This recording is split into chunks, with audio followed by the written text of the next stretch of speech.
ਆਪਾਂ ਵੀਡੀਓ ਦੇ ਵਿੱਚ ਇੱਕ ਛੋਟਾ ਜਿਹਾ ਸ਼ਾਟ ਲਾਇਆ, ਉਹਦੇ ਵਿੱਚ ਪੱਥਰ ਦੇ ਉੱਪਰ ਮੂਰਤੀਆਂ ਜਿਹੜੀਆਂ ਘੜੀਆਂ ਹੋਈਆਂ ਤੇ ਉਹਨਾਂ ਦਾ ਆਪਾਂ ਜਿਹੜੀ ਵੀਡੀਓ ਬਣਾਈ ਆ ਉਹਦੇ ਬਾਰੇ ਆਪਾਂ ਨੂੰ ਇਹ ਅੰਕਲ ਜੀ ਜਿਹੜੀ ਜਾਣਕਾਰੀ ਦੇਣਗੇ ਸੰਖੇਪ ਦੇ ਵਿੱਚ।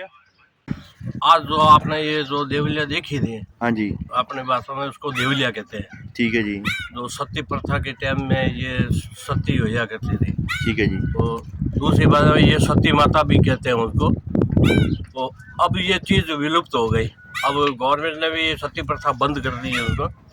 और जैसे पहले सती होया करती तो उसमें अपने जो धर्म स्थल है या जहाँ कहीं भी है पीपल के नीचे उसको लगा देते थे, उसकी पूजा किया करते थे सती माता के नाम से। उसके जो ये 26 मूर्ति है जितनी भी है लगाई है, तो यहाँ भवन बना था। तो भवन बनाया था, उसके नींव के अंदर खुदाई के अंदर में ये चीज़ निकली थी। कोई किसी बढ़िया ने भवन बनाया था, तो उसने सोचा कि ऐसे इधर उधर भटकेगी तो इसको यहाँ धर्म स्थल पर लगा दी। तो कुछ भाई पूजा पाठ भी करते हैं लोग, दिया बत्ती भी करते हैं, उनका नमस्कार भी करते हैं उनको। और इस सरोवर जो ये कपिल सरोवर है, ये 68 तीर्थों का गुरु बोलते हैं। अपना हिंदू धर्म के अंदर ये 68 तीर्थ है, 68 तीर्थों का ये गुरु है कपिल मुनि। दरअसल क्या है, यहाँ ये तपोभूमि है कपिल मुनि की। यहाँ जितने भी ऋषि मुनि यहाँ उन्होंने तपस्या की थी।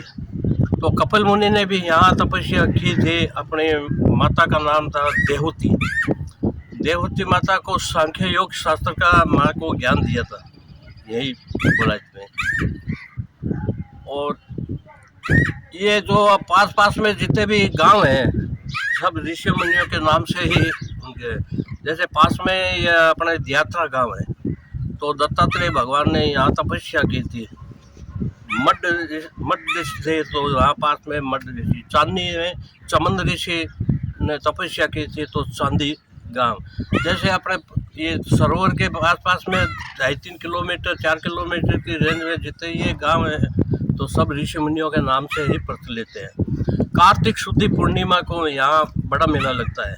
दीपावली से 15 रोज बाद में, दिवाली तो 15 दिन बाद, दीपावली के 15 दिन बाद में जो पूर्णिमा आती है, कार्तिक महीना, ਕੱਤਕ ਮਹੀਨੇ ਦੀ ਪੂਰਨਿਮਾ। हाँ कार्तिक ਕੱਤਕ ਮਹੀਨੇ ਦੀ ਪੂਰਨਿਮਾ ਦੇ ਵਿੱਚ मतलब कि गुरु नानक साहब के जन्म दिन वाले दिन। हाँ वही हाँ। गुरु नानक जी का जो जन्मदिन है ना। हाँ जी, हाँ जी। तो यहाँ पंजाब से काफी लोग यहाँ आते हैं जी, आउंदे हैं जी। पंजाब के लोग यहाँ आते हैं, गुजरात से लोग आते हैं। और पास में ये जागीरी धाम है, वहाँ पे सारे जितने भी पंजाबी आते हैं वहाँ पे स्नान करते हैं, मत्था टेकते हैं। उनका ये मानना है कि गुरु नानक जी यहाँ पे आए थे, उन्होंने यहाँ स्नान किया था और कपिल मुनि का बेहद दर्शन किया। तो कार्तिक शुद्धि पूर्णिमा को सबसे ज़्यादा पंजाब से लोग आते हैं, सिख समुदाय के लोग यहाँ पे आते हैं। और यहाँ सिख समाज के लोग हैं तो यहाँ पे आते हैं, तो यहाँ भंडारा भी बहुत ज़बरदस्त करते हैं।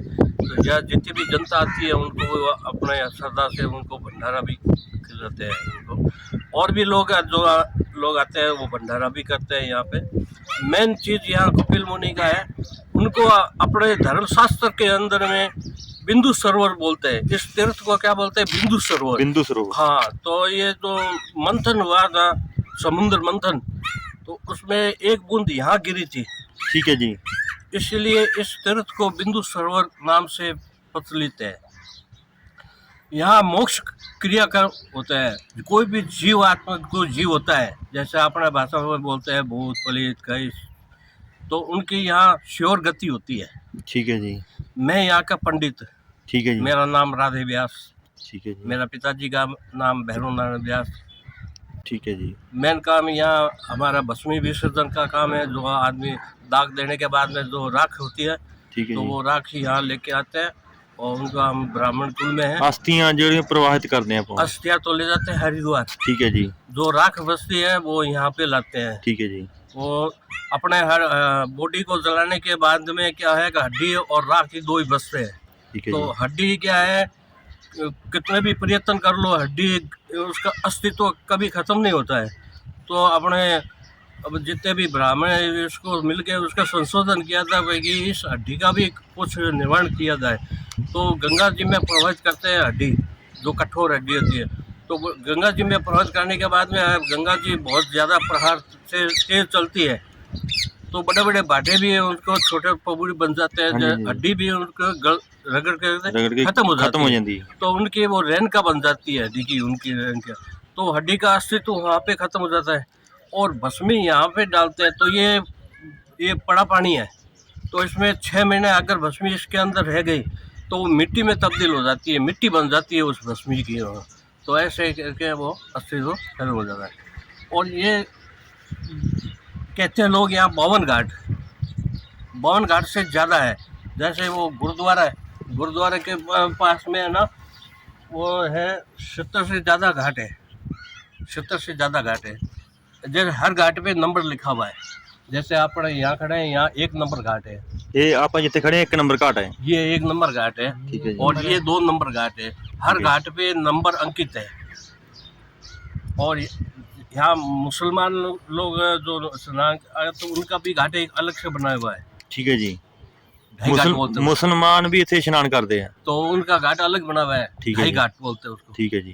जो वो आप पीछे छोड़ के आगे संतोषी माया मंदिर के ठीक पीछे में, इथे सूर्य मंदिर ते संतोषी माता, वो सूर्य मंदिर से इधर आओगे, वो कुटिया, वो पीपड़ का पेड़ है, उसके ठीक आगे आओगे ना, तो ढाई घाट बोलते हैं उसको। घाट में घाट, एक छोटा घाट ऐसा बना हुआ है। हाँ है, 2 एक उधर एक इधर ते विचकार दी छोटा जिहा रास्ता विच, हाँ हाँ, एक बंदा ही जांदा ओदे विच सिर्फ, हाँ बस बस, हाँ हाँ, ठीक ठीक ठीक, उसको बोलते हैं ढाई घाट बोलते हैं। ठीक आओ, ठीक है, 2 पूरे हो गए ते एक अद्धा हो गया, 2.5 घाट, ढाई घाट ठीक बोलते हैं ठीक है उसको। और इस तीर्थ की बहुत बड़ी महिमा है, यहाँ तीर्थ की बहुत बड़ी महिमा है। और जैसे हम बीकानेर से यहाँ आते हैं, ठीक है जी, ये पूजा पाठ करने के लिए, हमारा स्थान था 18 नंबर घाट, ठीक है जी। वो पीला हरा बोर्ड लगा हुआ, आप देखे होंगे वहाँ पे, छतड़ी घाट है, छतड़ी घाट, हाँ, जिथे वो गुंबद बनया पानी दे विच, नहीं, वो छतड़ी घाट के सामने दीवार पे एक हरा बोर्ड लगा हुआ है, ठीक है जी। चारों वर्णों का 60 वर्षों से ये कार्य सुचारू रूप से कार्य करता पंडित भैरू महाराज, प्लस मेरा भी नंबर लिखा है राधे व्यास। तो यहाँ चारों वर्णों का मैं यहाँ पूजा करवाता हूँ। हरिद्वार में जाते हैं तो जाते हुए पंडा बैठे हैं वहाँ पे, और मैं कॉलेज में हमारा पिताजी यह कार्य किए थे, यहाँ पे कोई पंडित सुचारू रूप से कार्य नहीं किया था, इतने हजारों वर्षों से भस्मिता आ रही है, तो यहाँ सुचारू रूप से नहीं, हम लोग यहाँ सुचारू रूप से उसको कार्य किया है कि कोई भी आदमी आवे, आस्था से जुड़ा ये काम है, तो उनको यहाँ विद्वान पंडित मिले, उनको भी आत्मा को शांति मिले कि नहीं हम भी यहाँ पहुँचे और ब्राह्मण से पूजा करवाई, तो उनको मन की संतुष्टि मिलती है। मतलब यहाँ इतना बड़ा तीर्थ है, तो यहाँ पे पंडित की आवश्यकता बहुत ज़रूरी है। यहाँ पे विद्वान पंडित, कोई आदमी दुखी है, आत्मा आती है, आदमी आता है और उनका यहाँ पे कोई ब्राह्मण नहीं मिलता, तो वो कोसता है अपना आप को कि भाई इतना बड़ा तीर्थ है, यहाँ पे कोई हमको बढ़िया ब्राह्मण नहीं मिला यहाँ पे। तो इस तीर्थ की क्या है कि महिमा भी हम लोग ही बढ़ाते हैं। साधु है, संत है, यहाँ के मंदिर के पुजारी है, लोगों की आस्था होती है कि नहीं यार पुष्कर क्यों चले जाएं, मोक्ष क्रियाक्रम कर लीजिए। अपने कॉलेज भी नज़दीक पास में है,